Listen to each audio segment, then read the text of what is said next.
The music was still playing when Elowyn Ashgrove's knees gave out. She felt it coming. The tremor climbing her legs, the blur closing in from the edges of her vision, the grand hall tilting like a sinking ship. 500 wolves surrounded her in silk and velvet, their laughter drowning out the string quartet. She reached for something solid. Her fingers caught nothing but air. The marble hit her shoulder, then her temple. Then everything went silent. Not a single hand reached for her. Hundreds of wolves, and not one. She knew why. 3 days earlier, she'd wandered where she wasn't welcome. A wrong turn in Ashenmore Manor, searching for the wine cellar during a pre-mating visit, meant to welcome her into the Draith family. Instead, she found a staircase spiraling into cold stone and silence, a corridor of iron cages. The smell struck her first.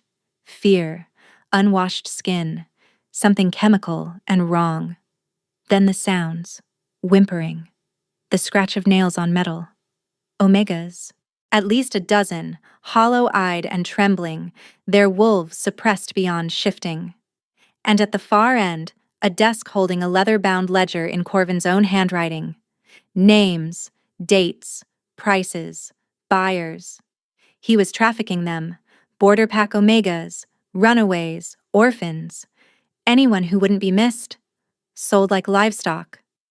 When she confronted him, voice breaking, hands shaking, Corvin had tilted his head the way a wolf studies cornered prey. "You were never meant to see that, little one. Forget it. Mate me at the ball. Live a comfortable life." "And if I can't forget?" He didn't answer. He only smiled. The same smile he'd used when he first courted her. And the next morning, her food stopped. Her door was locked. For 3 days. Water and broth laced with something that pushed her wolf into silence until Elowyn could barely feel her own pulse.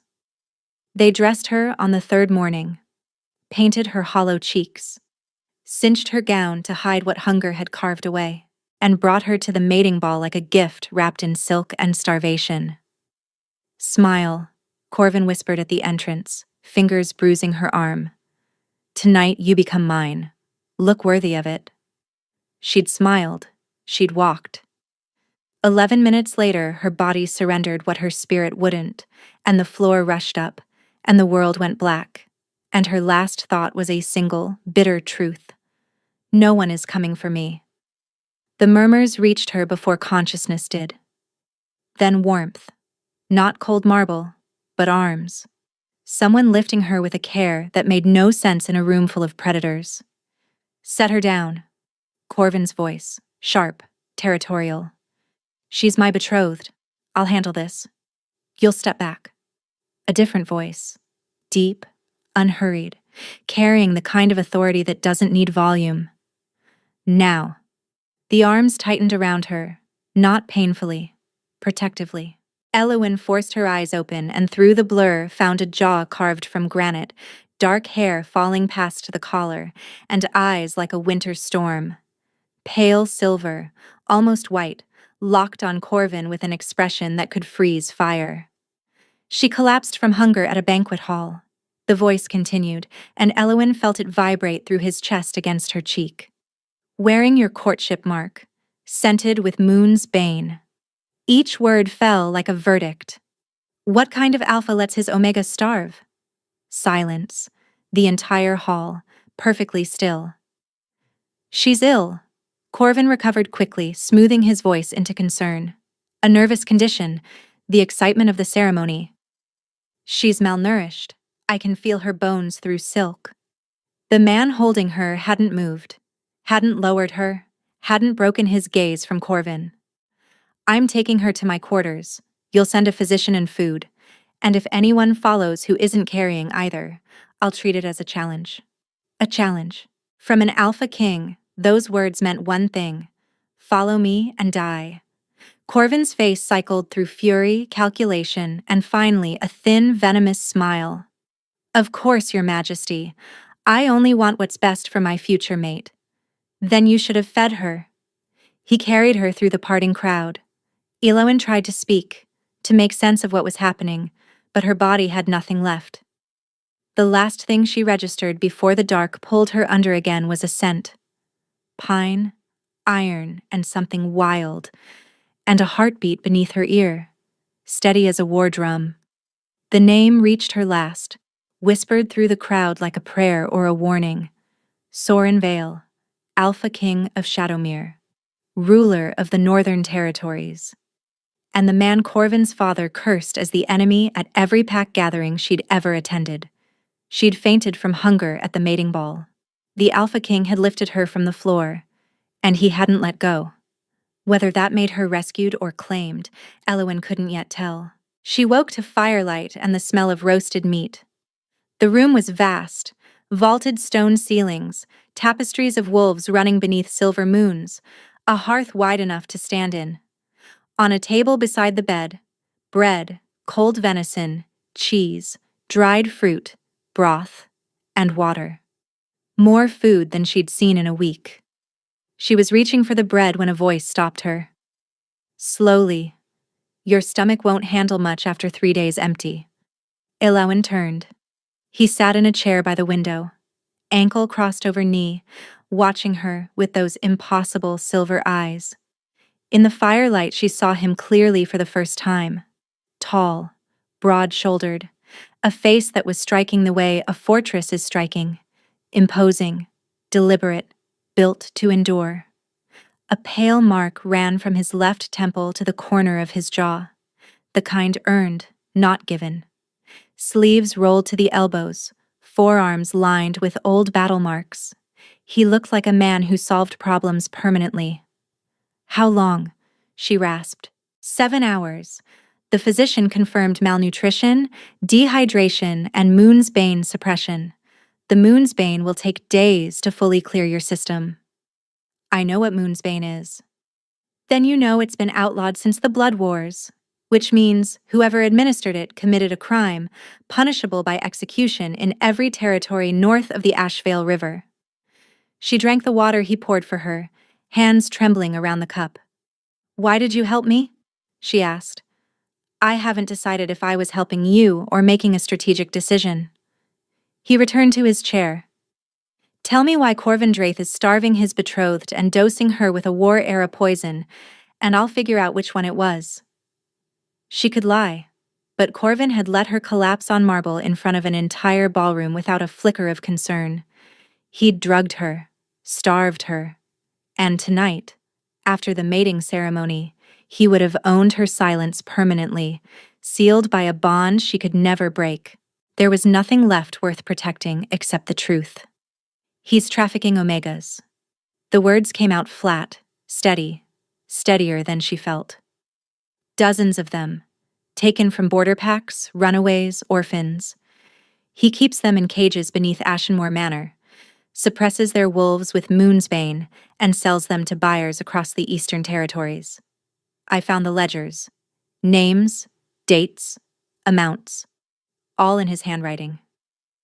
Soren didn't move, but something shifted behind his eyes, something cold and vast, like watching a frozen lake crack from the inside.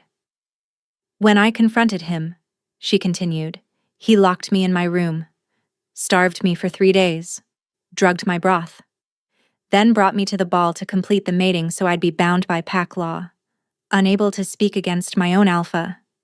And if you'd refused the bond? He never gave me the choice. The fire popped and hissed in the silence. He's right about one thing, Soren said finally. No one will believe an unbonded Omega with no pack standing against the heir of Ashenmore. The words stung. Eowyn looked away, jaw tight. But they would believe you standing beside me. She turned back. His expression hadn't changed. Still that controlled, predatory calm. But his eyes were locked onto hers with an intensity that made the air feel thinner. What are you saying? The Draith Pack has been poisoning the Northern Territories for a decade.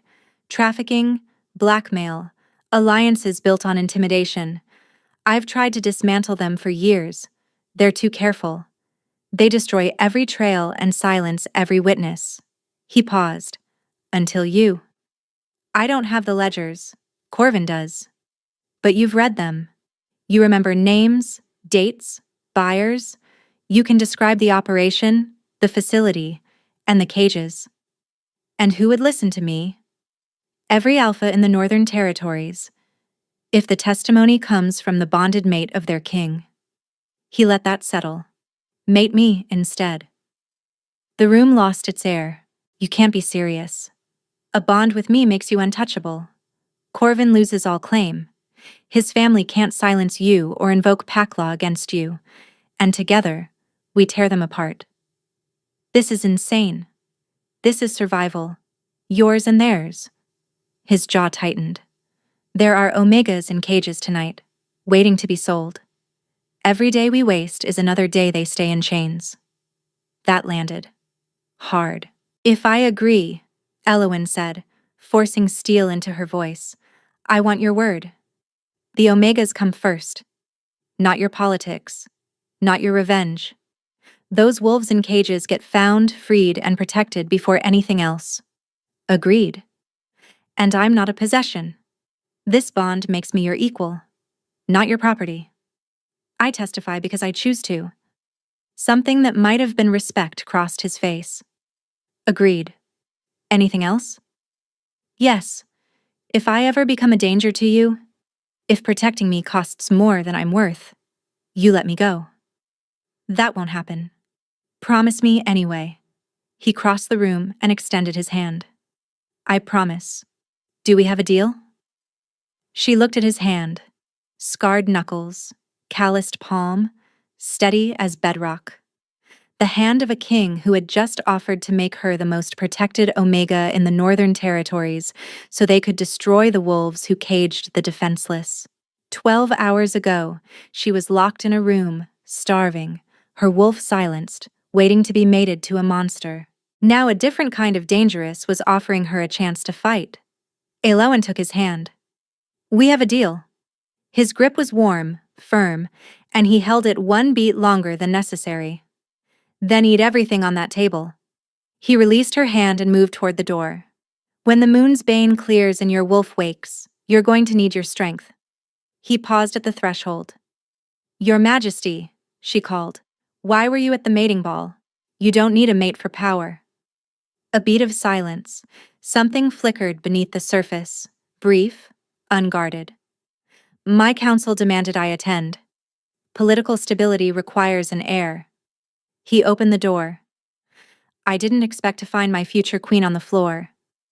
Then he was gone. Elowen sat alone with the firelight, the food, and the weight of what she'd just agreed to. She'd been starved, drugged, and paraded like property by a man who saw her as disposable. Now she'd tied her fate to a man who saw her as a weapon. She reached for the bread and ate. Slowly, deliberately, feeling strength return with every bite. Somewhere far south, in a border village called Ashwell, her mother and younger sister Nerissa had no idea what had happened tonight. If Elowen had any say in it, they'd never have to find out from Corvin. He thought hunger and Moon's bane had hollowed her into obedience. He had no idea that the Omega he tried to silence had just allied with the one wolf alive capable of tearing his empire apart. And she intended to help him do it.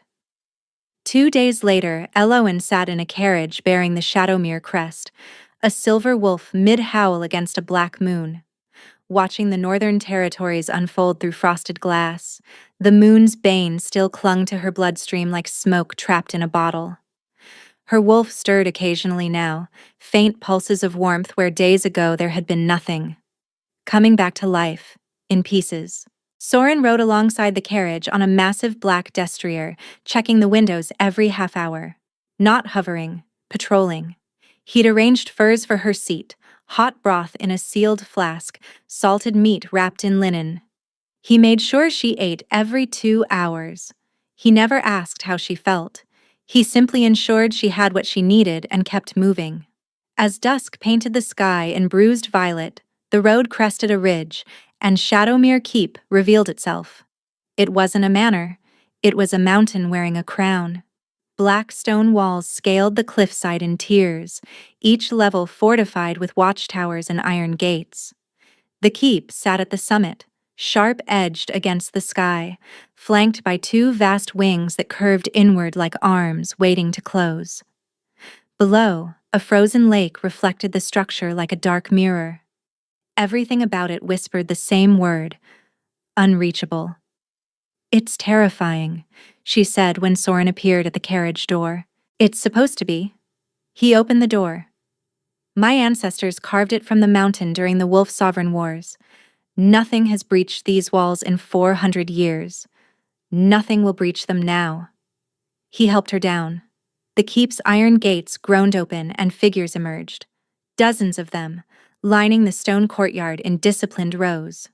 At their head stood a woman built like a sword, tall, lean, iron-gray hair pulled into a severe knot. "Your Majesty, welcome home." Soren nodded. "Thessaly, this is Elowyn Ashgrove. She'll be the Queen of Shadowmere within the fortnight. She's recovering from Moon's Bane poisoning and requires care." Thessaly's gaze swept Elowyn, cataloging everything. No pity. Something sharper. Recognition. "Welcome to Shadowmere, Miss Ashgrove. You'll find we do things differently here." "Differently how?" "We don't break. Follow me." The interior matched the exterior. Dark stone corridors, walls lined with weapons older than most bloodlines. Thessaly walked fast. Elowyn kept up through stubbornness alone.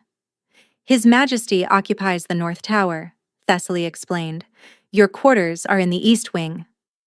The chambers were austere but vast, a sitting room anchored by a stone hearth, a bedroom with a canopied bed draped in silver furs, a bathing room fed by a natural hot spring channeled through the mountain. "Tutors begin tomorrow," Thessaly continued. "Pack law, territorial politics, court protocol, combat basics. You have 3 weeks before the Northern Summit. Your first public appearance as queen. 3 weeks to become a queen. 3 weeks to look like one. Being one takes longer." Thessaly paused at the door. "The king doesn't make careless decisions. If he chose you, he believes you can carry this. Don't waste that belief." After Thessaly left, Elowyn sank onto the bed. Through the window, the frozen lake caught the last light of day. Beyond it, the forest stretched south, toward Ashenmore Manor. Toward iron cages. A knock. A young attendant entered with a tray and a sealed envelope bearing the Shadowmere crest. "From His Majesty, miss," he said to read it tonight. Inside, angular handwriting. "Miss Ashgrove, the next 3 weeks will test you. I am not gentle, and I do not repeat instructions. These pages contain everything you need to understand about Shadowmere, its laws, its enemies, its expectations of a queen. Study them. We dine together each evening at 8. Be punctual. We'll coordinate our case against the Draiths and review your progress. Remember our agreement. You help me dismantle them. I keep you alive. Everything else, we'll figure out as we go." SV, she ate. Every bite, deliberately, feeling her wolf rise a fraction closer to the surface with each swallow. She'd been starved into silence by a man who called her little one. Now she sat in a mountain fortress, eating at the command of a king who expected her to become his equal. Somehow, that felt like the more honest kind of dangerous. The first 2 weeks carved Elowyn into something new. The tutors were thorough and unforgiving. She learned pack law until she could recite territorial sovereignty codes from memory. She studied the Draith family's alliances, a web of fear and debt stretching across 6 territories, until she could name every node and every weakness. She learned that Soren's father was assassinated by a rival pack later discovered to have Draith funding, that his mother, a rare alpha female, had died of a slow poison when he was 7, that no one was ever charged because the Draiths controlled the investigation. 2 parents, both taken, both trails leading to the same family. She understood his war now. It wasn't politics. It was grief sharpened into patience. Their evening dinners became the axis of her days. They sat at opposite ends of a table built for 30, the distance between them both practical and symbolic. "Tell me the buyers again," he said one evening, his fork untouched. Halden Cray, Eastern Territories. Purchased 4 Omegas between spring and autumn. Maren Voss, freelance broker operating from the Ashvale borderlands. Handled transport. And a name I couldn't fully read. Something beginning with Kell, listed as the primary southern contact. Keldrin Marsh. Soren's voice went flat. He's the magistrate who ruled my father's death accidental. Their eyes met across the table, a shared understanding that needed no words. But it wasn't just strategy that shifted between them. It was the small fractures in his armor she hadn't expected. The night she woke screaming. Moon's bane nightmares, cages and cold and Corvin's smile. Soren was at her door within seconds, not entering, just his voice, through the oak. You're in Shadowmere, you're safe. Breathe. She pressed her forehead against the door and breathed. And somehow, knowing he was on the other side was enough. The morning her wolf finally broke through the moon's bane, a surge of heat and power and raw, howling fury that dropped her to her knees in the training yard.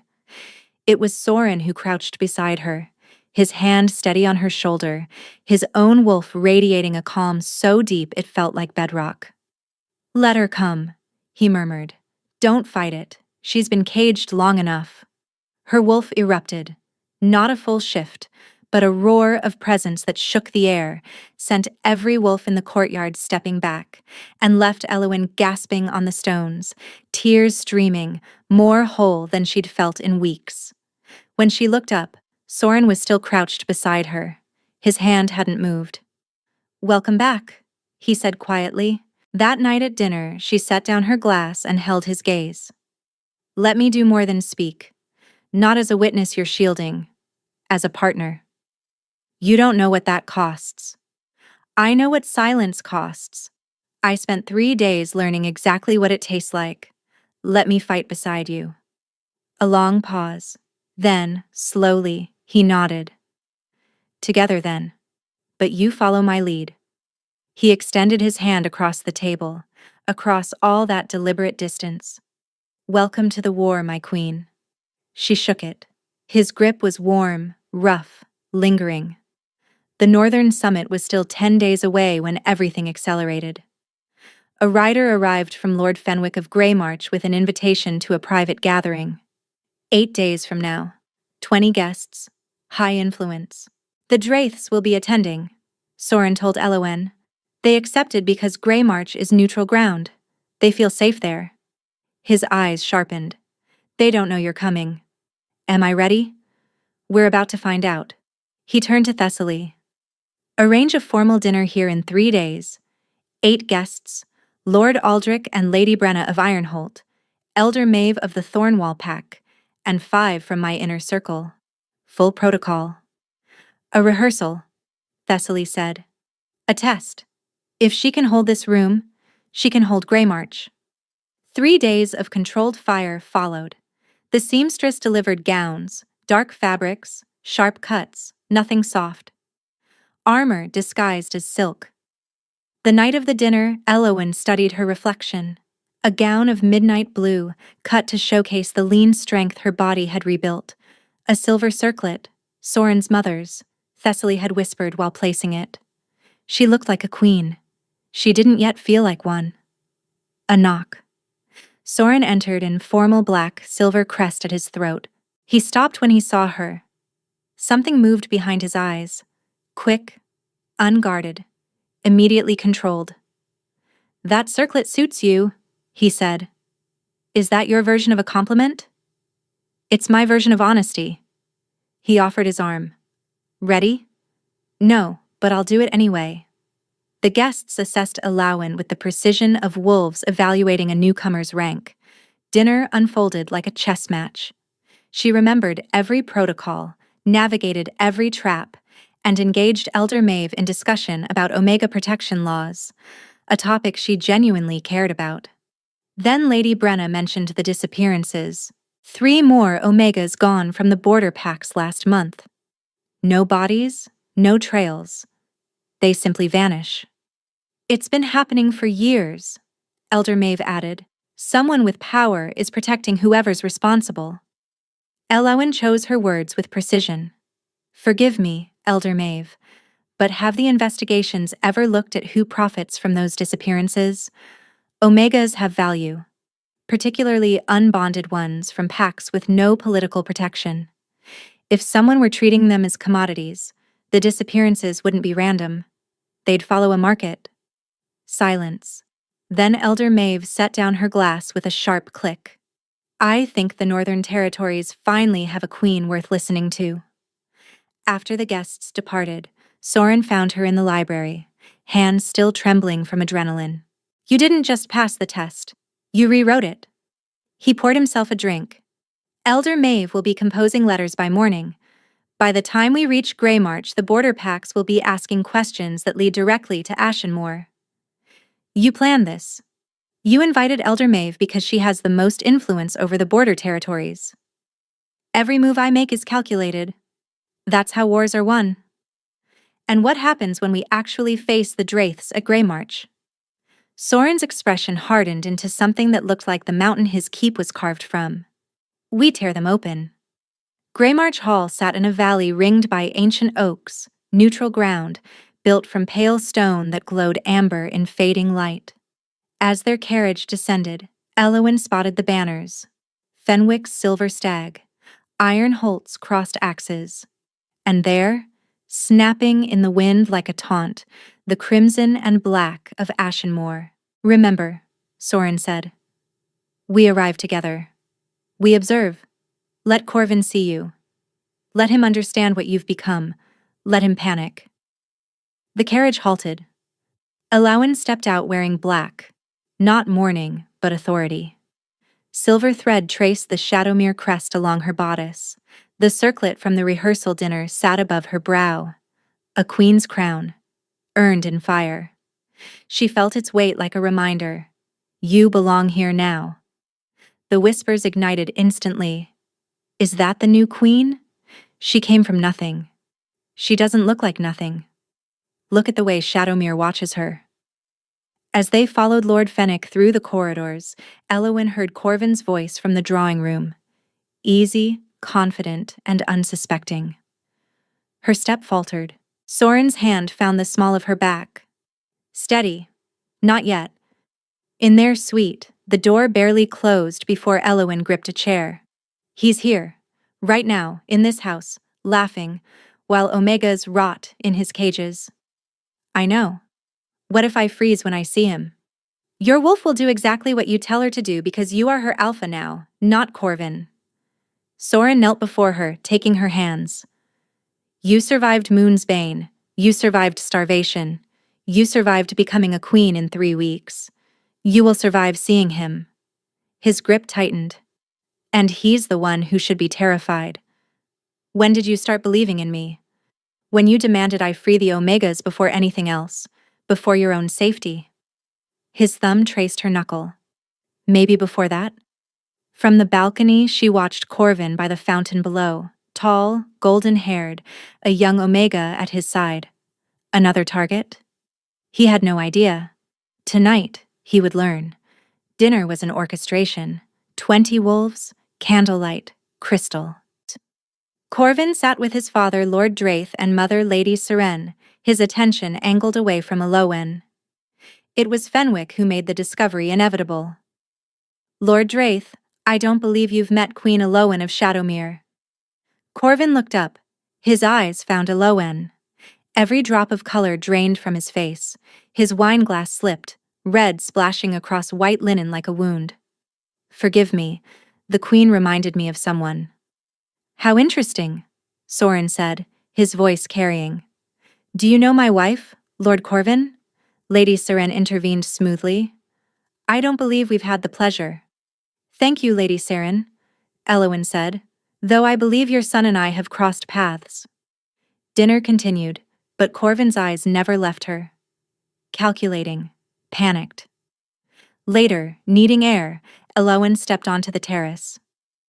The night was cold and sharp, the oaks casting long shadows across moonlit stone. She breathed deep, letting the chill steady her nerves.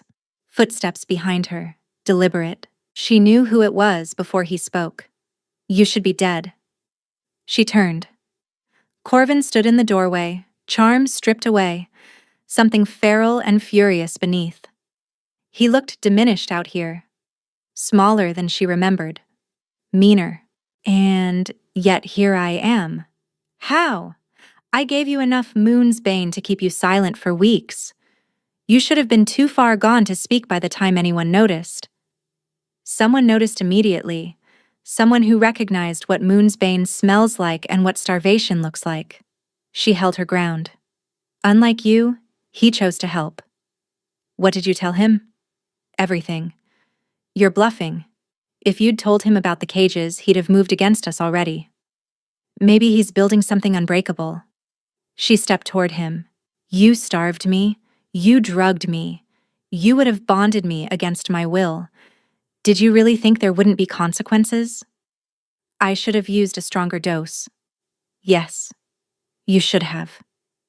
Soren stepped onto the terrace, positioning himself between them. But he didn't. And now she's beyond your reach. Beyond my reach? Corvin laughed, desperate. She's a cast-off Omega you dressed up in silk. She's the bonded queen of Shadowmere. She outranks every wolf in your bloodline. Soren's voice dropped to barely a whisper. And if you threaten her again, I won't dismantle your family through politics. I'll do it with my hands. Your family has buyers, Elowen said quietly, and every one of them is a thread I can pull. This isn't over, Corvin muttered, backing away. No, it's not. But it will be soon. After he disappeared inside, Elowen's hands started shaking. Soren turned to her, one hand steadying her shoulder. I didn't break. I think that counts. You were extraordinary.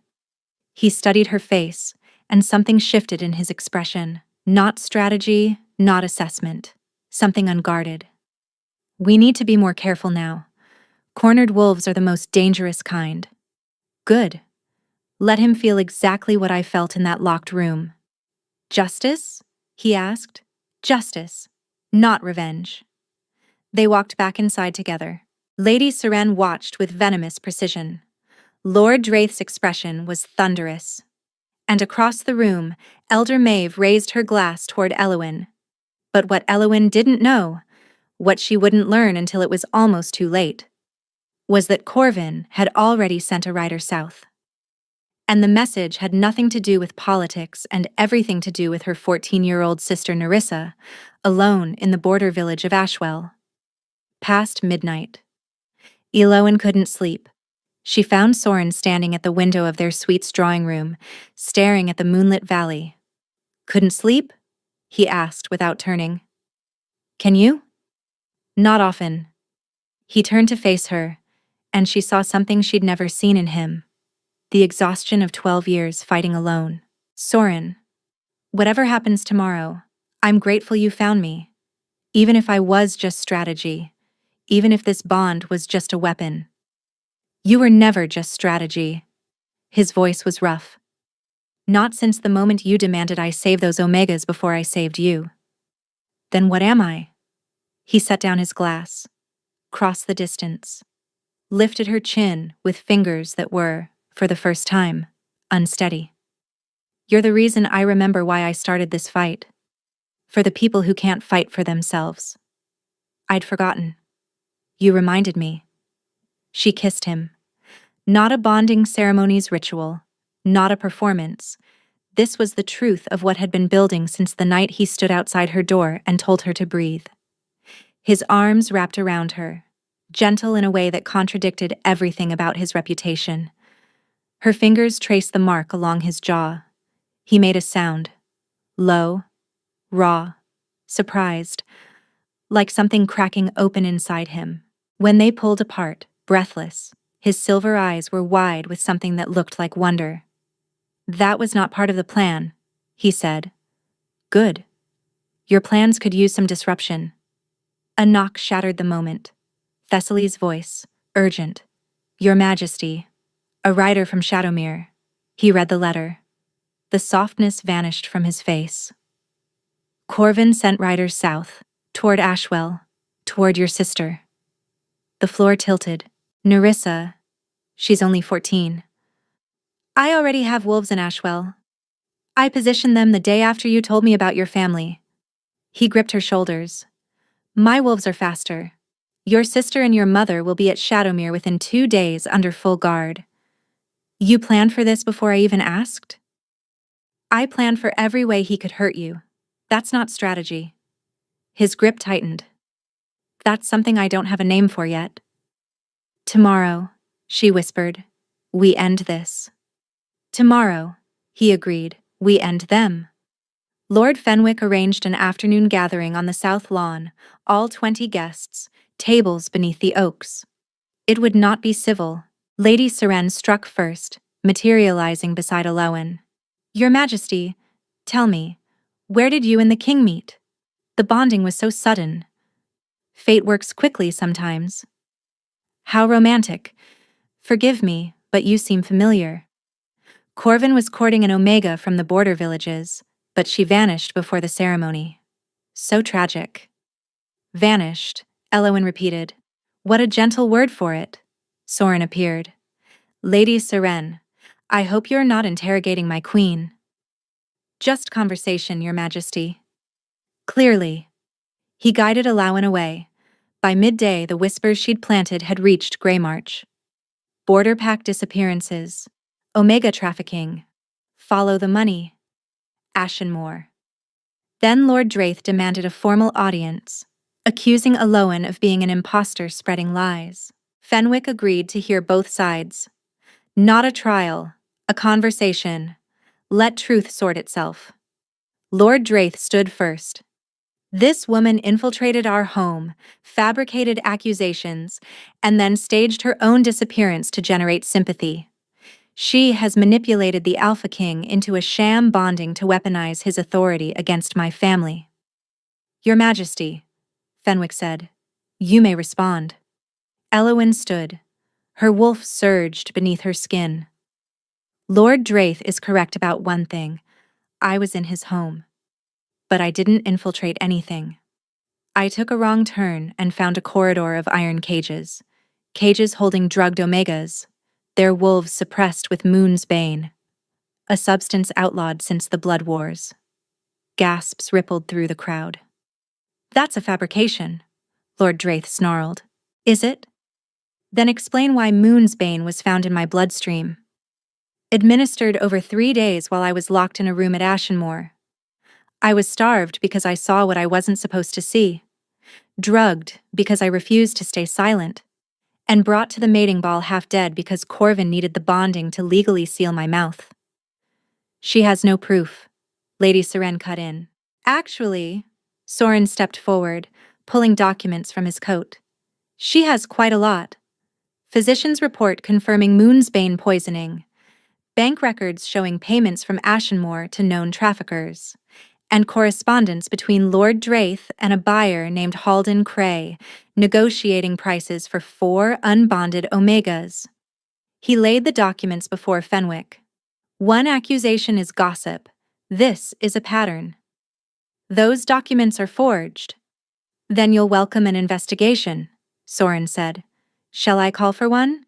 I welcome it, Elder Maeve rang out.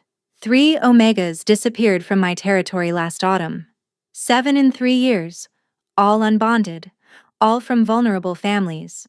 I ordered my own investigation after the Queen's comments at Shadowmere. My trackers followed the scent trails. Every single one ended at the Ashenmore border. Silence. Absolute. Devastating. Lies, Corvin burst out.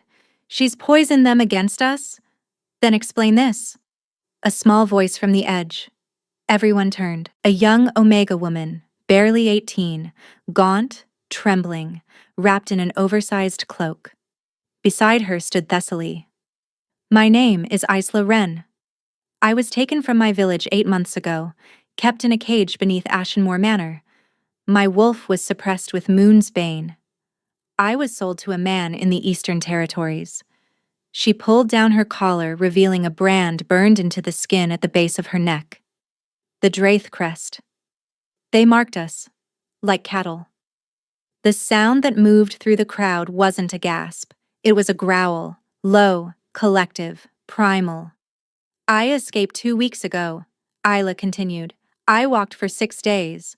I ate bark and snow. The king's wolves found me at the northern border, half dead and still running. She looked at Elwyn, eyes glistening. They told me about you, about what you did. That's why I came, because if you could stand, so could I. Elwyn couldn't speak. Her throat was locked. Soren's hand found hers, anchoring her to the ground when everything in her wanted to cross the distance and hold the girl. Lord Fenwick, Elder Maeve's voice was granite. I move that the Draith delegation be removed immediately and a formal investigation opened. Seconded, Lord Aldrich called. Shadowmere presented evidence, Fenwick said, his genial mask gone. You presented denials. Escort the Draith party from Greymarch. As guards closed in, Corvin lunged toward Elwyn. Soren moved faster than any wolf could track. One hand caught Corvin's wrist, one twist brought him to his knees. You will never touch her again, Soren said, quiet as snowfall. And you will spend the rest of your life in a cage. See how it fits. The guards took Corvin. Lord Draith escorted out in silence.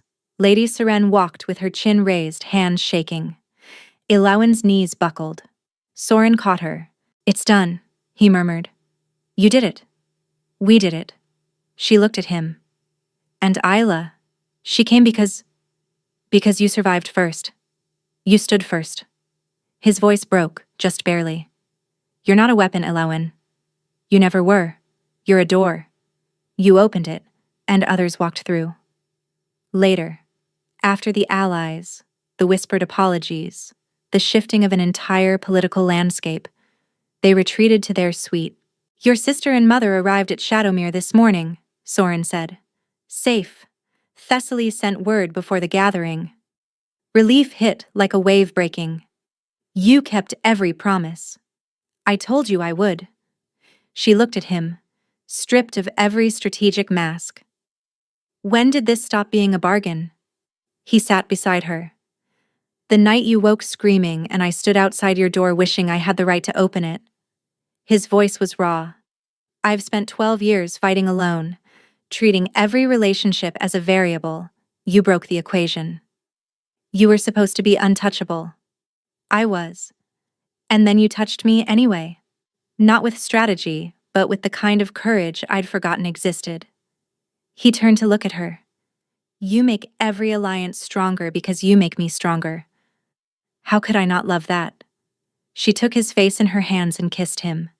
A choice, not a contract. A beginning, not a bargain. When they pulled apart, he pressed something into her palm. A ring, silver, set with a single moonstone that caught the candlelight like captured starfall. My mother's, he said. She told my father it represented clarity, seeing someone fully, scars and strength alike. You're the first person who's ever seen all of me and stayed. I'm not going anywhere. She let him slide the ring onto her right hand. I love you, she said. I didn't plan to. I was too busy surviving. But somewhere between the Moon's Bane and the War Council, it happened, and I'm not taking it back. Good. Because I have no intention of letting you. 6 months later, the east wing of Shadowmere Keep had transformed. Where once there were empty chambers, there were now dormitories, a kitchen, a classroom, a healer's quarters, and a training yard. The Shadowmere Omega Sanctuary housed 37 wolves, refugees from trafficking networks, runaways from abusive bonds, Omegas learning they were more than what had been done to them. Thessaly approached one morning with a ledger. 4 more applications this week, Your Majesty. Then we build faster. His Majesty already approved the expansion. His exact words, give the Queen whatever she needs and don't bother me with the cost. A knock at the sanctuary door. A young woman, perhaps 20, well-dressed but hollow-eyed in a way Elwyn recognized intimately. Your Majesty, my name is Ravenna Draith, Corvin's cousin. there are others, not just the Omegas in the cages. Women he courted, used, discarded over years. I found letters my uncle had hidden, testimonies he'd paid to suppress. How many? At least 12. I'll find them. Everyone. Your family tried to destroy me. They failed. And now we make sure they can never destroy anyone else. That evening, they hosted a small gathering.